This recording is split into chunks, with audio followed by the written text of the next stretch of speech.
Hello po muli. Magandang umaga po sa ating lahat, mga backyard. So, ako ay nagbabalik dahil matagal-tagal po akong hindi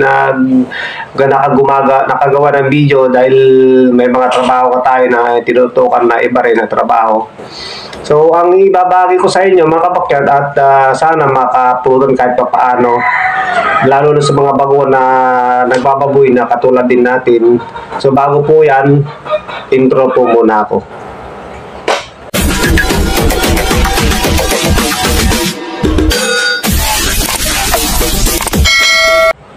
So, ang aking pong isi-share ngayon, mga kabakyard, ay tungkol nga dito sa nagaganap na outbreak na naman ng ESF. Kahit saan ka magpunta ng feed, mga sa Facebook at sa YouTube, may mga ESF na nangyayari. So, ang dami ng nagkandamatay-matay na baboy. So, ito, may isi-share lang po ako konti. Kahit paano naman siguro ay kung makasunod ka at dalawa, at least makaiwas man lang kahit paano. So may ibibigay lang po ako mga kabakyard na mga ilang tips. So nasa inyo naman po ito mga kabakyard kung ito ay papatupad nyo o gagayahin. Ito po mga kabakyard, disclaimer lang, hindi naman po ako magaling talaga na magbaboy, pero base lang po ito sa karanasan ko mga kabakyard. Halimbawa po, mga kabakyard, kung may nagaganap na nga po na ESF outbreak sa inyong lugar, unang-una po ay huwag po kayo magpapanik. Ito lang po ang inyong mga unang-unang gagawin na ginawa ko para sa akin ay medyo ayos naman po. Ang unang tips ko, mga kabakyard, ay huwag kayong magpapasok muna ng mga technician dahil ang mga technician po ay ito po ay nanggagaling sila sa iba't ibang mga farm. Di natin po alam, baka sila po ang may dala-dala ng virus. Kung may kaalaman naman po kayo, kahit basic lang, kahit kayo lang muna ang mag-i-inject o kaya kasi madali lang naman po, manood lang naman po kayo sa YouTube, madali nyo kung matutunan yung iba. So, halimbawa, nag-injection, may mga napapanood po tayo na kung saan itutusok, kung ano yung gagamitin na syringe, yun po ang magandang matutunan din natin na isa para hindi na po rin po natin kailangan si technician dahil si technician ngayon hindi natin alam kung may virus silang dala o basta ganun mga kabakyard. Ang una-una kong ginawa, hindi po na ako nagpapasok ng ibang tao, lalo na technician, at limitahan din mga kabakyard yung mga pumapasok sa inyong babuyan, lalo kung backyard. Siyempre alam naman po natin na ang pagbababuyan ay ang laki po ng ginagastos natin. Kahit mga pagdalawa, tatlong baboy, siyempre pera pa rin po ang puhunan. Kaya mahalaga po, limitahan lang po yung mga taong pumapasok doon sa ating babuyan. So pangalawang tips ko po mga kabakyard ay basic lang naman po. Kung may halimbawa, huwag kayong pupunta doon sa may mga lugar na kung saan may na-iisip, na infected siya ng iisip para maiwasan din po natin ang pagkakaroon natin ng yung may dala tayong virus at may lipat doon sa ating mga alagang baboy. So yun ang aking number 2 na tips. At ang number 3 kong tips mga kabakyard, kung halimbawa kahit kumakain po kayo ng baboy, baka naman po pwedeng wag po muna kayong kakain ng baboy kung sakaling kumakain kayo. Iwasan nyo lang muna kunti mga kabakyard hanggat hindi pa, kung sakaling hindi kayo nakakasigurado na wala nang iisip na nagaganap sa inyong lugar. So ayun po. At kung may kamembro tayo sa pamilya na halimbawa kumakain sila ng baboy, baka may advice sa kanila na huwag munang pumunta dun sa ating sa babuyan natin na kunting babuyan, kasi hindi natin alam, kasi may nagsasabi na pag kumain ka daw ng baboy, kahit laway lang daw yung para madala mo dun sa inyong babuyan, ay may maliit na porsyento na medyo makakahawa na rin dun sa baboy. Yun na, doon na magsisimula.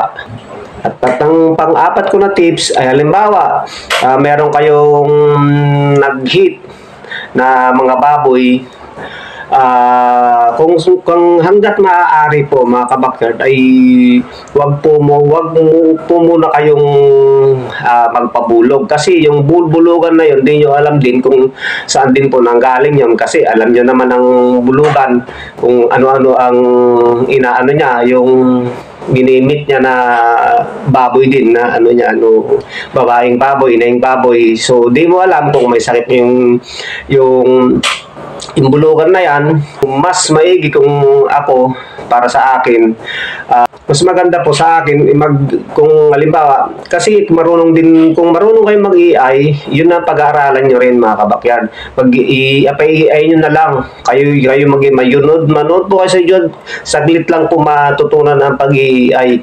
Isaksak nyo lang yung ganun, basta marunong po kayo ng mga nag-AI, so magbibigay naman po sila ng tips, at kung mapuntahan nyo rin yung isang video ko kung paano ko mag-AI, 100% naman po mabubuntis naman. Kasi yun na iniiwas ko lang po, kasi yung bulugan, siyempre sa dami ng nagagamit niya rin mga inayang baboy, so di natin alam. Halimbawa, parang tao nga rin yan na kung lalaki, kung sino-sino ang nakakamit na babae, baka isa sa kanila ma-carrier na ng sakit. Parang gano'n. Yun ang aking basihan para wag magpabulog. So yun po mga kabakyard. Pang-limang tips ko po mga kabakyard ay sana palaging panatilihin natin na malinis lagi ang ating kulungan baboy, mapakulungan ng baboy, at saka yung kapaligiran niya sa bakuran, para maiwasan natin yung pagkakaroon ng germs, yung microbio na kung sakaling mag-disinfect po kayo lagi, meron namang napapad na saglit lang po mag-disinfect mga kabakyard, sabon, para sa akin sabon, Clorox, itong dishwashing powder, dishwashing liquid, ano po yun, pang disinfect na rin po sa paligid yun, pwede na rin po, lalo na yung may Clorox. Basta manunod lang po kayo kung paano magagawa ng pang disinfect na agent na ganun. So mga kabakyard, tapos tuwing hapon, pwede po kayong magpausok sa kapaligiran nyo para at least maitaboy man lang yung mga lamok at saka langaw. Hindi naman po, kahit hindi po natin yun maubos yung mga langaw na yan at yung lamok na yan, at least malisin lang. Kung sakaling halimbawa yung mga lamok na yan ay merong carrier na yan ng kung saan din nanggaling yung baboy na yan, ay ang langaw na yan, sorry, baka maisalin doon sa ating mga alagang baboy.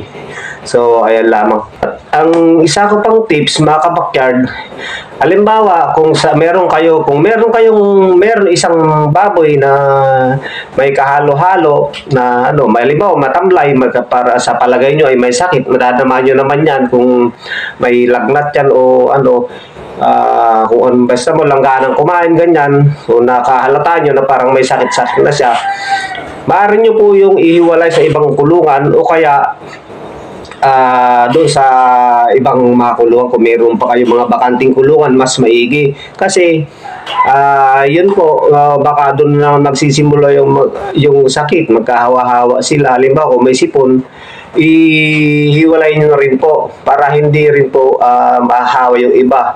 Maiwasan po natin yung mahawa po lahat ang ating mga alagang baboy. Kahit na may sipon, may lagnat, ihiwalay nyo na agad mga kabakyard. So yun lamang po mga kabakyard. Pang tips mga kabakyard sa mga nagpapakain ng kaning baboy, hanggat maaari po, iwasan nyo po muna ang magpakain ng kaning baboy, kasi may porsyento po na sinasabi nila na yung mga tirang pagkain, ipapakain sa mga baboy, lalo rin mga panis-panis, siyempre mga kaning baboy na tinatawag, alam nyo naman, pasira na po yan. Dito ang kakasira minsan sa alaga nating baboy. So kahit sabihin na nababoy sila, at least merong ang pigs na sinasabi, kahit darak na hindi magpanis yan, mas maganda mag-pigs, so kaya darak ng mais at saka yung darak ng palay, kasi hindi ko yung mga sira. Ganun din, nakadesign nga yung pigs para sa pagkain ng baboy, hindi yung kaning baboy na tinatawag. Kasi yung mga nagpapakain ng pagkam, sinabi na yun daw ang minsan ang isa pa na pinagagalingan din ng kilis. So, iwasan ko lamang pagkain muna. So, sana sa mga nakasubscribe sa akin, dahil ito po ay ngayon lang po ako nakabalik sa pag-video na ito. Lahat po ng maraming salamat po sa inyo mga kabakyard. Lahat po ng aking mga subscriber, yung mga silent viewer ko, yung palaging tumatangkilik sa ating video, sa mga nakikinig ngayon, sa mga nanonood. Tsaka yung mga basher ko na rin, kasi maraming basher na natatanggap. Pero okay lang yun. Maraming salamat pa rin po sa inyo. So, God bless po, mga kabakyard. Salamat po po ng marami, mga kabakyard. So, God bless po sa inyo lahat. Happy farming po.